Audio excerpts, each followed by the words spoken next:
Alright, so we're done with the ultrasonic cleaning, and the next step is going to be used, well, this might be your final step.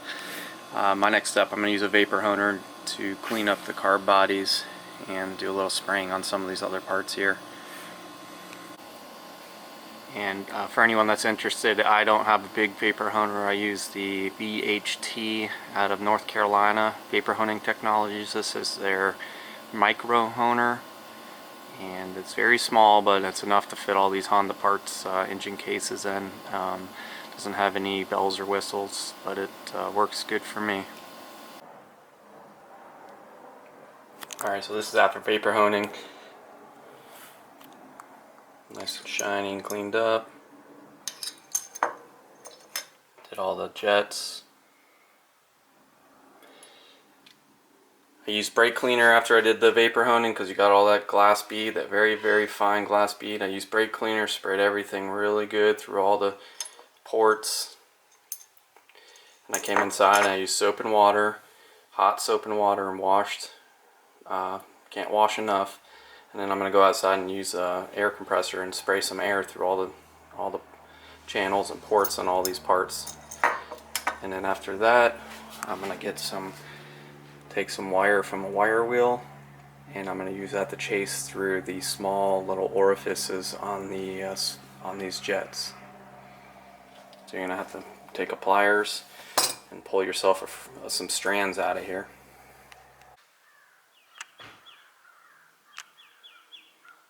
It's going to be a little hard to see, but that's that small pilot jet, or low speed pilot jet, and I got that wire that I ran through it. Maybe you do the same for that, and then bring it outside. It's where it's good to have an air compressor with a air blow tool on the end, so you can blow out these ports too. Again, we'll go ahead and blow all this out too. Through all the holes.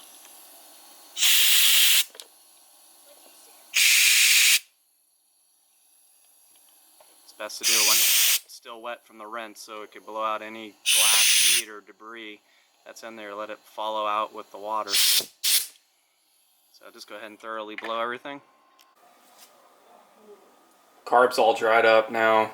We're going to start reassembly here. The carb packing kit is right here. We're going to start with the top of the carb. I'm going to go ahead and get this red gasket back in where the float seat goes. So we're going to want to go ahead and just put this gasket down in there. Just make sure it seats in there nice and flat.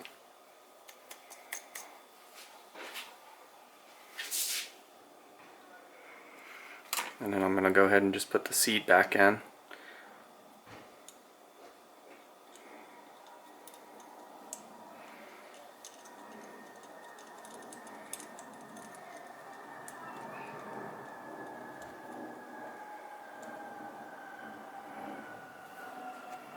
Go ahead and get your first part of your main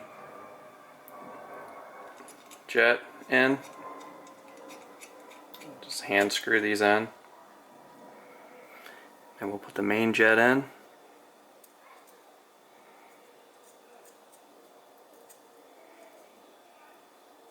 Alright, let's get that pilot jet in.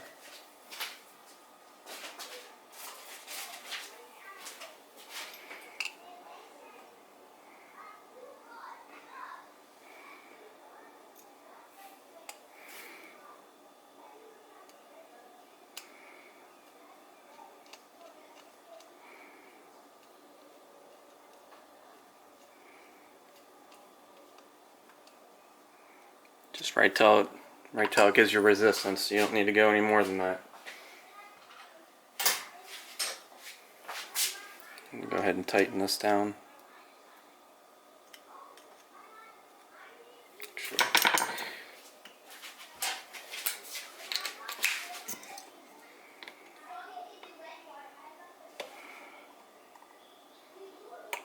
Alright.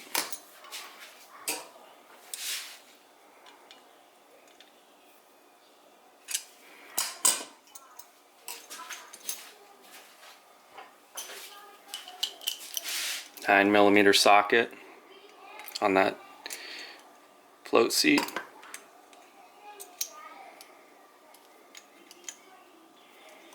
Actually, I take that back. It's not 9mm on that one. That's smaller. Actually, it's an 8. I meant to say 7. Just gently snug it. Alright, so next we're going to do the float. And we'll drop the needle in at the seat. So with this needle, just make sure it goes into the seat nicely and doesn't bind up. So just give it a few up and down pulls.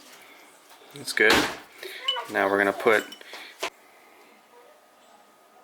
I took the seat back out before I put the float back in because I didn't like the way the needle was getting a little bit of friction. So I put some mothers on a Q-tip and I'm just going to turn it for a little bit to see if it can kind of micro polish it.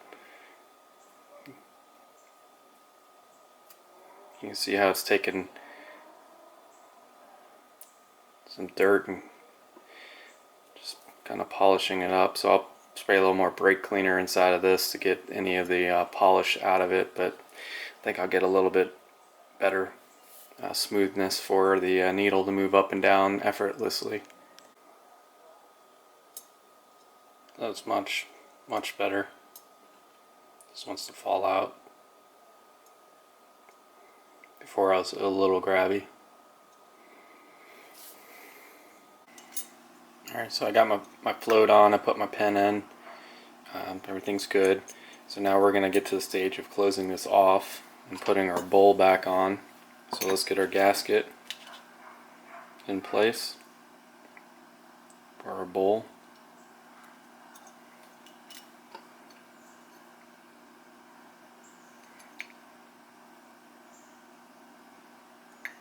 Alright, now we can put the clamp back up. Just use your fingers to do this. Alright, so now we can just work on the exterior of the carb and get that reassembled. I'll do this top part where the top plate covers up the carb's choke mechanism. So put your new cork or paper gasket in and we'll get our plate on. I'll get the plate on and then put the 2 screws on. Alright, before you close off your carb, check your float height. And how you do that is set the carb with the hinge of the float facing up and then set it at about a 45-degree angle so that the weight of the carb folds down and your tang that you can make the adjustment on is pushing down on the needle plunger, okay, which is right here.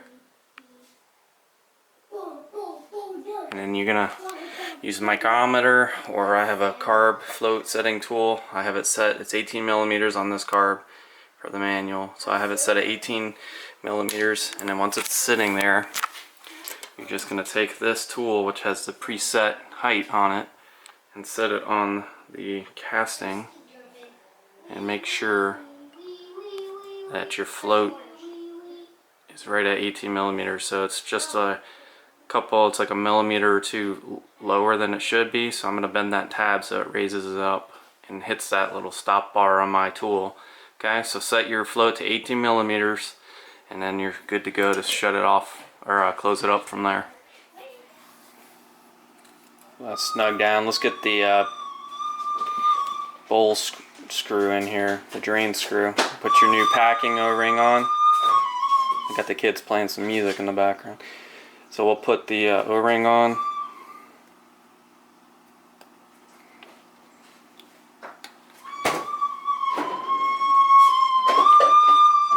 Alright, I'll put that back in place here. Again, don't over tighten this. None of these parts that are screwing in need to be torqued tight on this carburetor. Alright, so we'll get our idle screw and spring put in, and then our on this on this particular, this is an air screw. This because it's on the air filter side. If this was on this side with the intake, there's a hole here. This would be a fuel mixture screw, but since it's on this side of the slide near the air filter, this is an air adjustment screw, which again, the air adjustment screw is the one with the tapered needle. And then our other one that controls the idle is the squared off edge.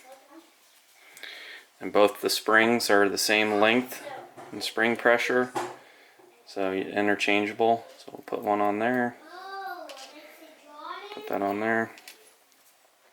I'm going to go ahead and just hand tighten this in for now.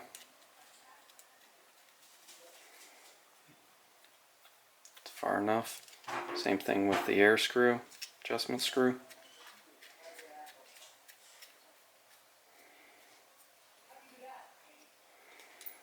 Alright, then we got an O-ring here that goes on the intake manifold connection. So go ahead and put your new O-ring in.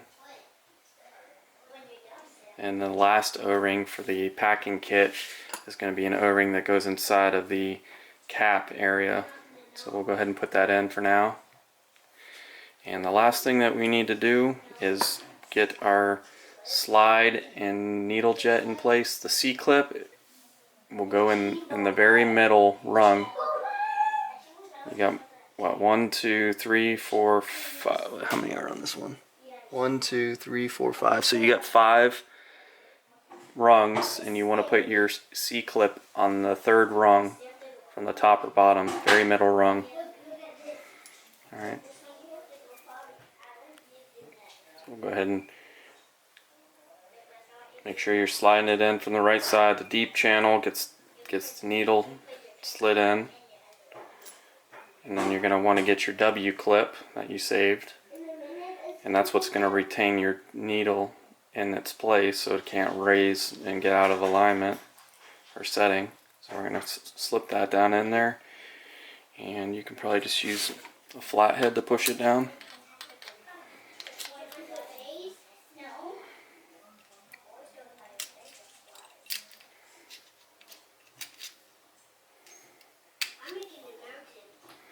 Alright, so just that W clip, you need to have your throttle cable needs to come in here, so you got to make sure that W clip is open out of or allowing the throttle cable to slide down without it having any obstruction. So just make sure you turn your W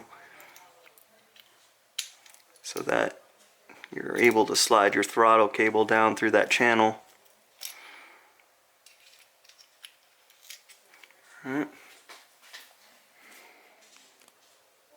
So there's no obstruction down this channel, if you can see.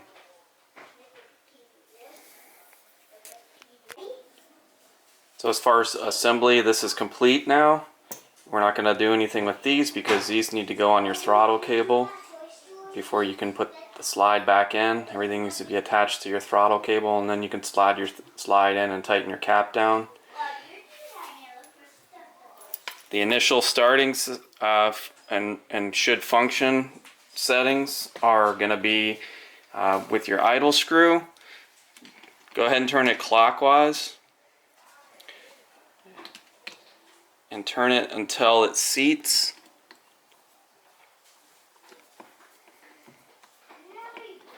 And then stop, and then we're going to back that out 1 1/4 turns.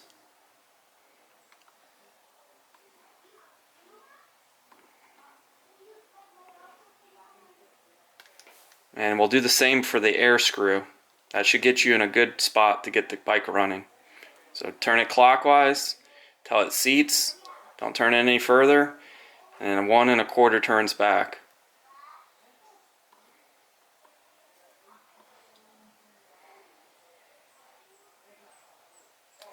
Okay.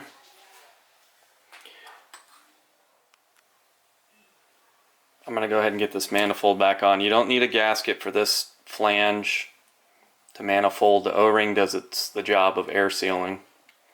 So get that connected. And one other item is your drain hose. you're going to need at least like 10 inches of hose. I'm going to reuse the one that's on there. It's in good shape. It's not dry rotted. It's still pliable. So go ahead and put that on your drain. Alright, so carb's installed. And you got to put your slide on to your throttle cable. Put your air boot, cap, then your spring, and then put on your slide with it being held in place by your throttle cable. Okay, so that's pretty much it. I'm gonna wrap it up at that. I do have a video on this bike where I had it running, but it was running poorly, so we went to first stage after doing a valve adjustments and other basic tune-ups. Next stage was let's get the carb clean. So if you want to see that bike video, I think I can put a link in for it on this video down in the summer area. But that's going to wrap up the KO through K1 1968 through 1971 Z50 carb rebuild. Thanks for watching, guys. Subscribe and a lot more content to come.